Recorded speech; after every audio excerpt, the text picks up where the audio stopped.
CUET 2026 computer science information practices UG mock test 3 bilingual. ये mock test 3 है। इससे पहले मॉक टेस्ट 1 एंड 2 को क्रिएट किया जा चुका है। Please access a playlist by tech by Pandit.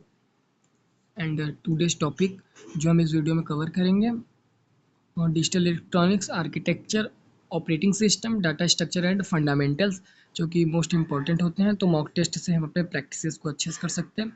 So start करते हैं बिना बकवास के। तो हम इसमें 30 मेन क्वेश्चंस को देखने वाले हैं। तो हम स्टार्ट करते हैं। बाइलिंगुअल रहेगा, हिंदी एंड इंग्लिश दोनों लेवल के स्टूडेंट इसे ईजी वे में अंडरस्टैंड एंड स्टडी कर सकते हैं। सो यहाँ पे हम इसे स्टार्ट करते हैं। पहला क्वेश्चन है, what is the number of distance boolean function of degree? What is boolean? Boolean is a number like a 0 and 1। जैसे कि boolean होता है कि 0 1 बाइनरी से सिमिलर होता है boolean। तो यहाँ पे क्या दिया गया है, डिग्री n के विशिष्ट boolean फंक्शन की संख्या। मतलब हमें एग्जाम में इस तरह दे देगा, what is the number of distinct boolean function of degree, मतलब किसी भी boolean का डिग्री क्या होता है। तो यहाँ पे इस क्वेश्चन का जो हमारा आंसर हो जाएगा 2 के पावर 2 2 के पावर 2n।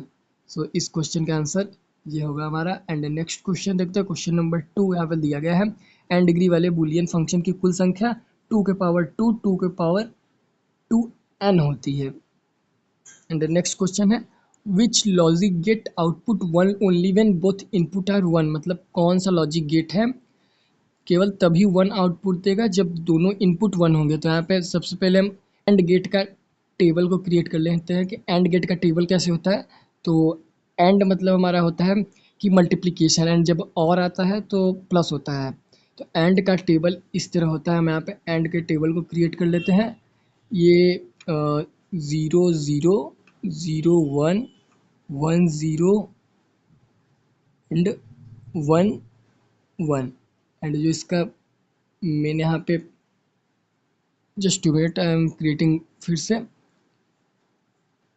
एंड यहाँ पे 0 0 0 1 1 0 1 1। तो 0 0 में अगर मल्टीप्लिकेशन 0 का करेंगे तो 0 ही आएगा। एंड 1 में 0 का जब मल्टीप्लिकेशन करेंगे तो 0 ही आएगा। And 1 0 multiplication 0 and 1 1 1। सो यहाँ पे हमसे क्वेश्चन क्या पूछा गया है कि कौन सा लॉजिक गेट तभी एक आउटपुट देगा जब दोनों इनपुट 1 होंगे। तो ये दोनों इनपुट 1 है, तो यहाँ पे ये आउटपुट 1 आया, तो ये हमारा एंड आंसर होगा। तो यहाँ पे चीज़ें क्लेरिफाई हो गई होंगी कि इसका आंसर जो हमारा होगा क्वेश्चन नंबर 2 का जो आंसर होगा A and gate. And next question देखते हैं। एंड गेट में जब दोनों इनपुट एक होते हैं तभी रिजल्ट 1 आता है। And third number question, which circuit is use to select one of many input signals and forward into a signal line. Like किसी सर्किट का यूज़ इनपुट सिग्नल में केवल एक को चुनने के लिए किया जाता है।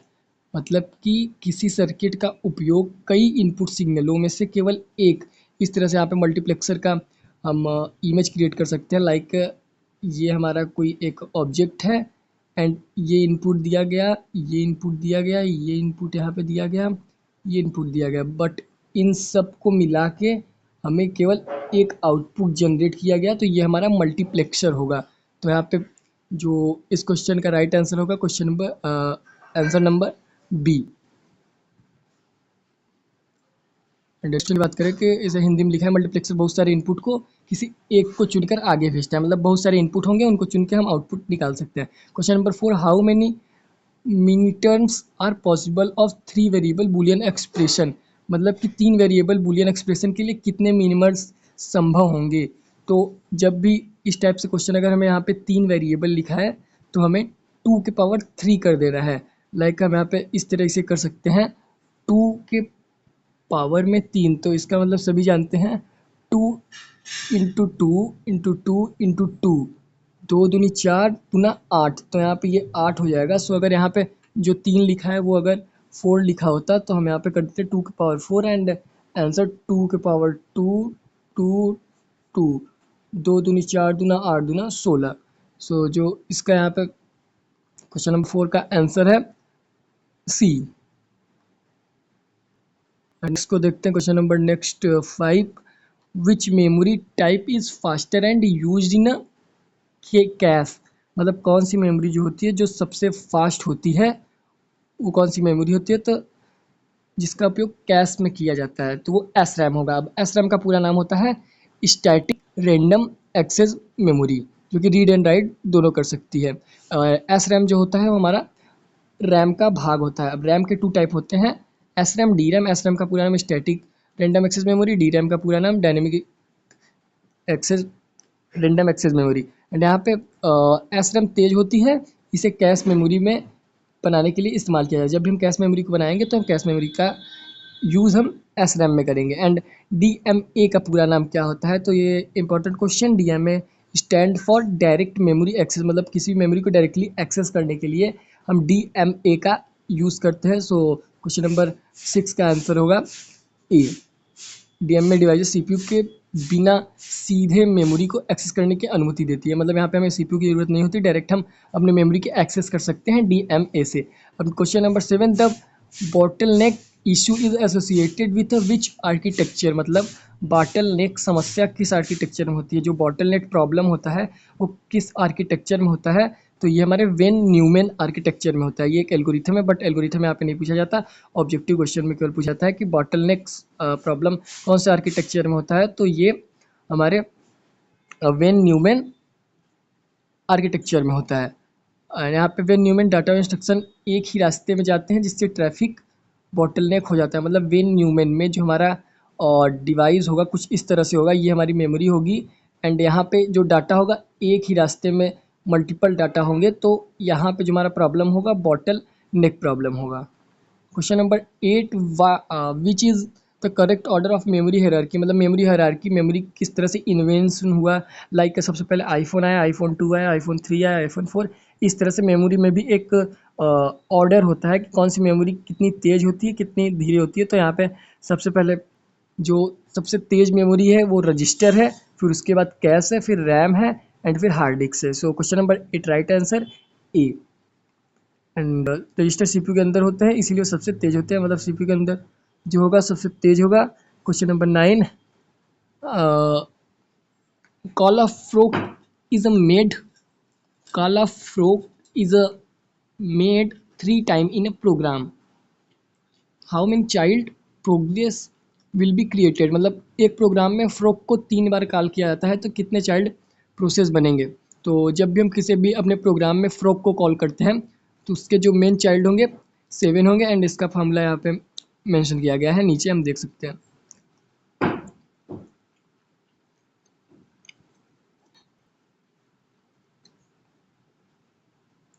एंड क्वेश्चन नंबर 10 देखें, what is the FAT in the context of operating system, मतलब कि ऑपरेटिंग सिस्टम में FAT क्या है। FAT का पूरा नाम क्या है, फाइल एलोकेशन टेबल, मतलब कि किसी भी डिस्क फाइल को लोकेशन ट्रैक करने के लिए हम FAT का यूज़ करते हैं। डिस्क फाइल की लोकेशन को ट्रैक जब हमें करना होगा तो हम FAT का यूज़ करेंगे।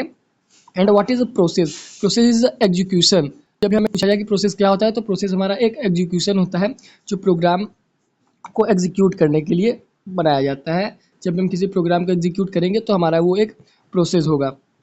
Question number 12, journaling is a feature of which system, मतलब हमारे जर्नलिंग किस सिस्टम की विशेषता है, विंडोज़ की है, मैक की है, ओएस की है, लिनक्स की है, तो यहाँ पे फाइल सिस्टम की है, जो कि लिनक्स वाले फाइल सिस्टम की है।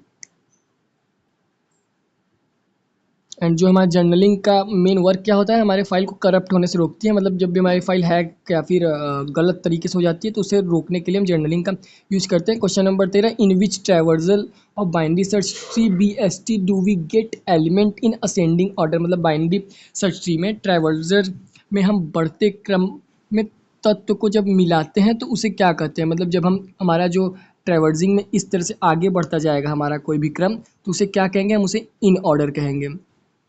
And next question, question number 40, which data structure follows the LIFO, मतलब LIFO last in first out principle, कौन सा data structure last in first out principle को सपोर्ट करता है, तो वो हमारा डाटा स्ट्रक्चर जो होता है स्टैक जो होता है हमारा लास्ट इन फर्स्ट आउट पे काम करता है, मतलब कि जो लास्ट में आएगा वो पहले जाएगा एंड जो पहले आएगा वो लास्ट में जाएगा। एंड क्यू जो होता है हमारा फर्स्ट इन फर्स्ट आउट पे काम करता है, लिंक लिस्ट हमारे पॉइंटर पे काम करता है, एंड एरे जो होता है इंडेक्स पे काम करता है। Question number 50, what is the maximum number of children a node can have in binary, मतलब एक बाइनरी ट्री में कितने नोड हो सकते हैं। मतलब कि हमारा यहाँ पे बाइनरी ट्री क्या होता है, बाइनरी ट्री इस तरह से होगा, किसी रूट नोड के मेन 2 नोड होने चाहिए, किसी रूट नोड के मेन 2 नोड होने चाहिए। तो यहाँ पे हमारा ये है नोड, इसके 2 नोड, ये है रूट नोड, इसके 2 नोड, ये है रूट नोड, इसके 2 नोड। तो मेनली 2 नोड होने चाहिए किसी बाइनरी को जब हम क्रिएट करते हैं, तो उसके मेन 2 नोड होने चाहिए। तो इसका जो आंसर होगा 2। एंड अब नेक्स्ट देखते हैं question number 16, how many bits are one nibble, मतलब कि एक बाइट में कितने बिट्स होते हैं, एक बाइट्स में कितने बिट्स होंगे। तो एक बाइट में 8 बिट्स होंगे, 8 बिट्स को मिलाकर हम एक बाइट को बनाते हैं। And question number 17, which encoding system support almost all language in the world, मतलब कौन सी एनकोडिंग प्रणाली है जो दुनिया की सभी भाषाओं को समर्थन करती है। लाइक ऐसा कौन सा एनकोडिंग है, कोडिंग यहाँ पे की बात नहीं किया जा रहा है, एनकोडिंग जो चीज़ों को चेंज करे एंड उनके जगह पे कोई दूसरा वर्ड ला दे, उस तरह की एनकोडिंग के लिए कौन से टेक्नोलॉजीज़ का हम यूज़ करते हैं एंड कौन से मेथड का यूज़ करते हैं। तो उसके लिए हम यूनिकोड का यूज़ करते हैं। This is the most important question इस CUT 2026। यूनिकोड दुनिया के हर भाषाओं के अक्षरों को कोड प्रदान कर सकता है।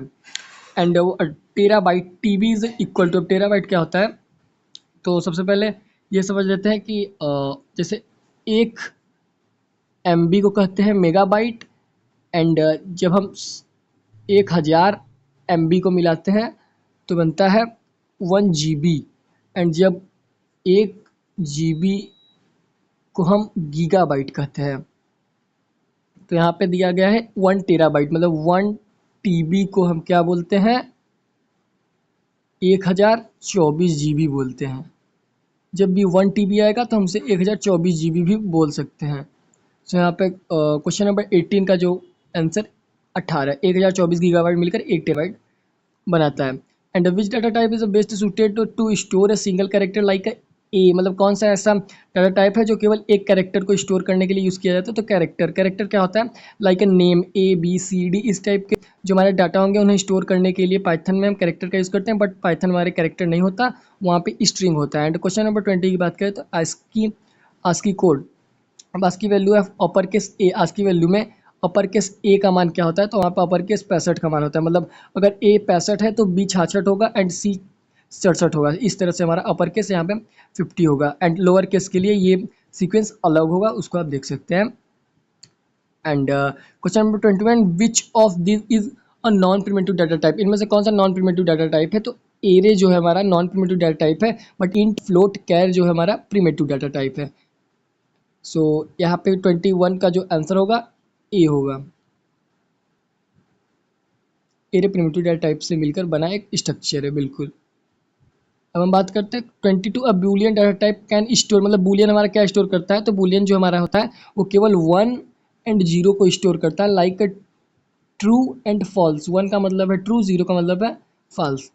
एंड अब हम बात करते हैं यहाँ पे the process of finding and fixing error in a code, मतलब किसी भी हमारे कोड में, लाइक इसे इस तरह समझा जा सकता है कि हमने A इक्वल टू राम लिख दिया, एंड जब हम यहाँ पे प्रिंट कराएंगे कि जब हम यहाँ पे प्रिंट कराएंगे ए, तो हमारा एक एरर आएगा, तो इस एरर को क्या बोलेंगे, डिबगिंग कहेंगे। मतलब यहाँ पे एरर क्या है कि जब भी हम कोई भी कैरेक्टर या फिर स्ट्रिंग को प्रिंट कराएंगे तो डबल कोट्स के अंदर रखेंगे, तो ये हमारा एक एरर होगा। इस एरर को हम क्या बोलेंगे, डिबगिंग। हमारे कोड को डिबगिंग करना, उसे सही जब हमने कर दिया तो वो हमारा डिबगिंग होगा।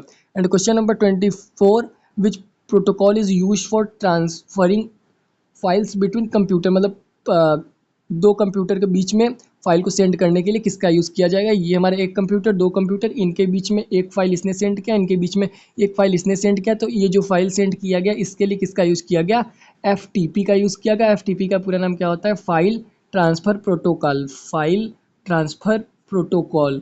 तो इसका जो आंसर होगा question number B. And next question 25, what is the full form of SQL। अब SQL क्या होता है, SQL इज अ डाटाबेस, मतलब इसमें हम ऑल डाटा को रो एंड कॉलम फॉर्म में स्टोर करते हैं, टेबुलर फॉर्म में स्टोर करते हैं। What is table, table is a combination of row and column, this is a row and this is a column. जो हमारा कॉलम होगा वो वर्टिकल होगा एंड रो जो हमारा होगा हॉरिजेंटल होगा। एंड एसक्यूएल का पूरा नाम क्या होता है? एसक्यूएल का पूरा नाम होगा स्ट्रक्चर क्यूरी लैंग्वेज, इसमें मल्टीपल क्यूरी को लिख के आसानी से परफॉर्म कर सकते हैं। And next question, which of the following is a volatile memory? तो जो रैम होता है, रैम का पूरा नाम रेंडम एक्सेस मेमोरी होता है, रोम का पूरा नाम रीड ओनली मेमोरी होता है, एंड ये दोनों प्राइमरी मेमोरी के अंतर्गत आता है। तो रैम जो होता है एक वोलेटाइल मेमोरी होता है, मतलब कि जब तक बिजली रहेगी तब तक हमारा डेटा होगा स्टोर रहेगा। जैसे हमारी बिजली कट जाती है, पावर सप्लाई कट हो जाता है, तो रैम में जितना भी डेटा रहेगा वो उड़ जाएगा, बट रोम में ऐसी चीज़ें नहीं होंगी, बट रैम में ये चीज़ होगी। तो यहाँ पे जो S26 का जो आंसर होगा वो हमारा रैम होगा। एंड यहाँ पे भी लिखा गया है कि रैम में डेटा तभी तक रहता है जब तक बिजली चालू रहती है। एंड 27 क्वेश्चन, और row in a database table is also called, मतलब कि जो रो होते हैं डेटाबेस में उन्हें हम क्या बोलते हैं? तो उन्हें हम टपल बोल सकते हैं। डेटाबेस में रो को हम एक और नाम से जाना जाता है, उसे हम टपल नाम से जानते हैं। डेटाबेस में एक पूरी रो को तकनीकी रूप से टपल के नाम से जाना जाता है। एंड एक पाइथन में भी होता है टपल, जो कि इनम्यूटेबल होता है, जिसे हम चेंज नहीं कर सकते। वो काफ़ी स्ट्रिक्टली रूल्स को फॉलो करता है।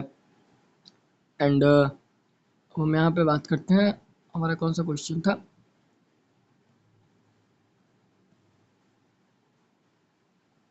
कि क्वेश्चन नंबर 28, विच device connected different network together? मतलब कौन सी ऐसी डिवाइस होती है जो अलग अलग नेटवर्क को एक साथ जोड़ती है? मतलब कि ये हमारे पास एक ये डिवाइस हो गया, एंड अब ये अलग अलग नेटवर्कों को कैसे जोड़ेगा? मतलब इसने इसको भी जोड़ लिया, इसको भी जोड़ लिया, इसको भी जोड़ लिया, तो ये जो डिवाइस है उसे हम राउटर कहते हैं। नेटवर्किंग के लिए राउटर बेस्ड है, जो मल्टीपल डिवाइसेस को आसानी से ऐड कर सकता है। एंड यहाँ पे अब question number 29, what is the primary purpose of an operating system? मतलब ऑपरेटिंग सिस्टम का मेन एम क्या होता है, मेन गोल क्या होता है? तो हमारे ऑल ऑपरेशन को मैनेज करने के लिए, हार्डवेयर एंड सॉफ्टवेयर के बीच में इंटरफेस प्रोवाइड करने के लिए, कम्युनिकेशन प्रोवाइड करने के लिए, डाटा को मैनेजमेंट करने के लिए, कौन सी डिवाइस बूट हो रही है कि नहीं हो रही है, एंड बायोस को भी मैनेज करने के लिए हम ओएस का यूज़ करते हैं। बट जो ओएस होगा वो पहले काम नहीं करेगा, पहले हमारा बायोस काम करेगा। एंड इसके ऊपर मैं भी एक वीडियो क्रिएट करूँगा कि बायोस हमारा क्या होता है। BIOS basic input output system होता है। जब भी हमारा सिस्टम परफॉर्म करेगा तो सबसे पहले हमारा बायोस रन होगा। यहाँ पे लिखा गया ओएस कंप्यूटर हार्डवेयर सॉफ्टवेयर के बीच इंटरफेस प्रोवाइडेशन का काम करता है। एंड यहाँ पे हमारा जो लास्ट क्वेश्चन कि एक nibble is equal to how many bits? मतलब एक निबल में कितने बीट होते हैं? तो एक निबल में 4 बीट होंगे। मतलब इसे इस तरह समझा जा सकता है कि एक निबल, यहाँ पे 1 निबल, 2 निबल, 3 निबल, 4 निबल, जब ये चारों निबल मिलके एक बीट्स बनाते हैं। सो यहाँ पे एक निबल जो होगा वो कितने बीट के बराबर होगा? हमारा एक निबल 4 बीट्स के बराबर होगा। 4 बिट्स का एक समूह एक निबल का आता है। सो यहाँ पे चीज़ें सिंप्लीफाई हो गई होगी। And this is a homework. तो मैं यहाँ पे होमवर्क को मैं बता देता हूँ, आप लोग का होमवर्क क्या है। SW फोमोस क्या होता है, एंड ALU का use. So thanks for watching this video, thank you.